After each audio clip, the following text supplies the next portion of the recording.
வணக்கம் மக்களே. முழுக்க முழுக்க குழப்பத்தோட இருக்கிற 2 கோவிலில் ஒரு கோவில் தான் இந்த கோவில். இந்த கோவிலை தான் இப்போ நம்ம பார்க்க போகிறோம்.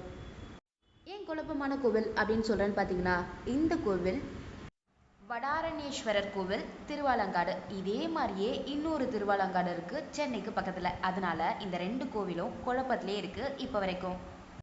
இந்த கோவிலை பற்றி நிறைய இடத்துல சொல்கிறது இல்லை, ஆனால் இந்த கோவில் ரொம்ப சிறப்பு வாய்ந்த கோவில் அப்படின்னே சொல்கிறாங்க. இங்கே வந்து வேண்டிக்கிட்டா குழந்தை வரம் கிடைக்கும் அப்படின்னு சொல்கிறாங்க. அது மட்டும் தானா அப்படின்னு கேட்டால் அதுவும் கிடையாதுங்க. இங்கே முழுக்க முழுக்க நிறைய ரகசியங்கள் இருக்குது. என்னென்ன அப்படின்னு பார்த்தீங்கன்னா, நிறைய நூட்களை வச்சுருக்காங்க. 2 அம்மன், பழசு ஒரு அம்மன், புதுசு ஒரு அம்மன், 2 அம்மன் இருக்குது.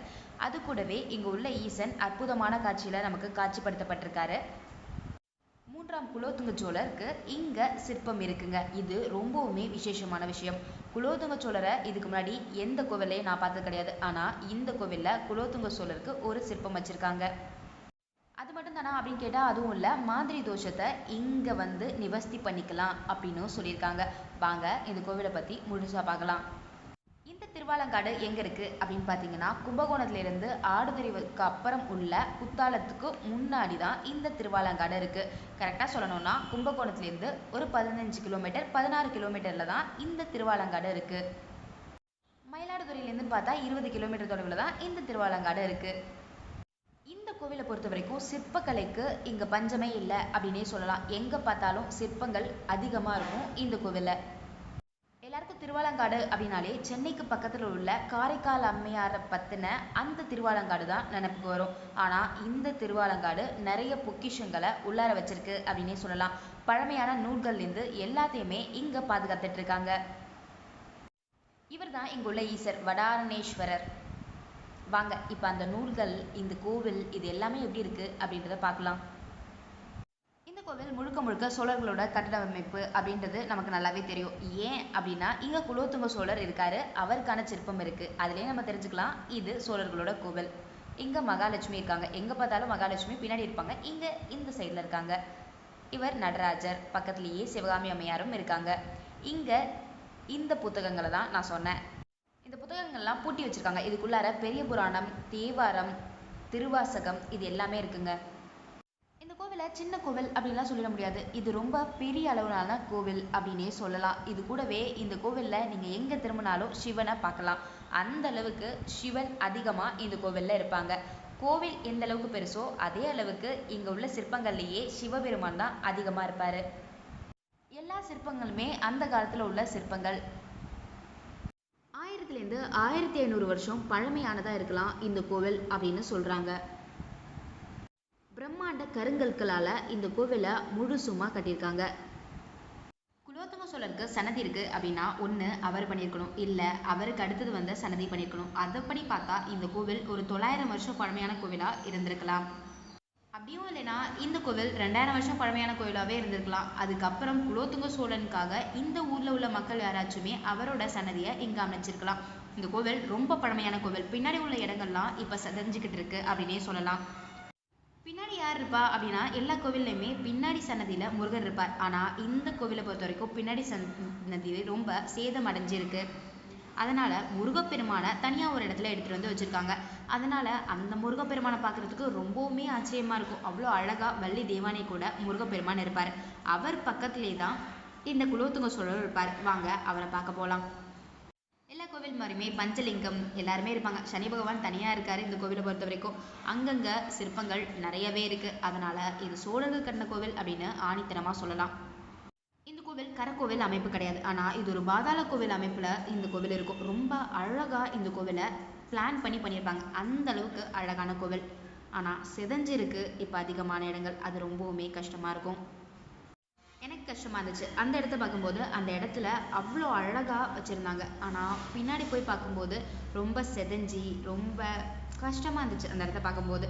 ஆனால் இந்த கோவிலை திருப்பணி செஞ்சாங்கன்னா அதையுமே சரி பண்ணி ரொம்ப அழகாக பண்ணிடலாம்.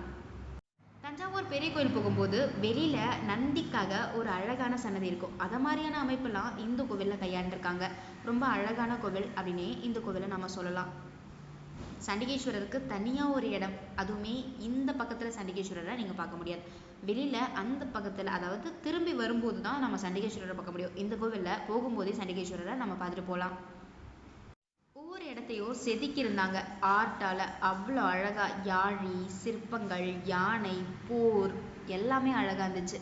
அங்கங்க கல்வெட்டுகளையும் கையாண்டிருந்தாங்க. ரொம்ப அழகான கோவில் அப்படின்னு இந்த கோவிலை ஆணித்தனமா சொல்லலாம். இந்த கோவிலில் முன்னாடி எல்லாருக்குமே தனித்தனியான இடம் இருந்திருக்கலாம். ஆனால் இப்போ இவங்க எல்லாரையும் சேர்த்து வச்சு இந்த இடத்துல வச்சிருக்கலாம். இங்கே யார் இருக்கா அப்படின்னு பார்த்தீங்கன்னா 63 இருக்காங்க. அவங்க கூடயே 4 இருப்பாங்க. 4 பக்கத்திலேயே அவங்களுக்கு முன்னாடி மாந்தி தேவி இருப்பாங்க. இது ரொம்ப சிறப்பாகவுமே இருக்கும். பக்கத்தில் முருகர், வள்ளி தெய்வானை இவங்களும் இருப்பாங்க. அவங்களுக்கு பக்கத்திலேயே குலோத்துங்கனும் இருப்பாங்க. இந்த 63 சேக்கிழார் எழுதினது பெரிய புராணம். அதுக்கு முன்னாடி சுந்தரர் திருத்தொண்டர் புராணத்தில் எழுதியிருப்பாங்க. இங்கே உள்ள இந்த குலோத்துங்க சோழர் 3ஆம் குலோத்துங்க சோழர். சிவபாதத்தை தலையில ஏந்தி ரொம்ப அழகா இவர் காட்சி தந்திருப்பாரு. அந்த மாதிரியான அமைப்புல தான் இவரோட சிற்பம் இருக்கும். இது வரைக்கும் நான் பார்த்த கோவில்ல குலோத்துங்கருக்காக ஒரு கோவில் பார்த்ததில்லை. ஆனால் இந்த கோவில்ல நீங்க குலோத்துங்கரையும் பார்க்கலாம். ரொம்ப அழகான காட்சியில அவர் மேலே சிவனோட பாதம், அதாவது சிவனோட திருவடி இருக்கிறதையும் பார்க்கலாம். இவர் தான் 3ஆம் குலோத்துங்க சோழர். கையில் வாளோட, தலையில் சிவபாதத்தோட ரொம்ப அழகா இவரோட திருமேனியை செதுக்கியிருக்காங்க. ரொம்ப அழகா கழுத்தெல்லாம் ருத்ராஜம் போட்டுட்டு ஒரு அரசருக்கான அந்த அடையாளத்தை தாண்டி அரசர் கூட சிவபெருமானோட சீடனாகவும் இவரை நம்ம இந்த இடத்துல பார்க்கலாம். ரொம்ப அழகா வடிவமைச்சிருப்பாங்க.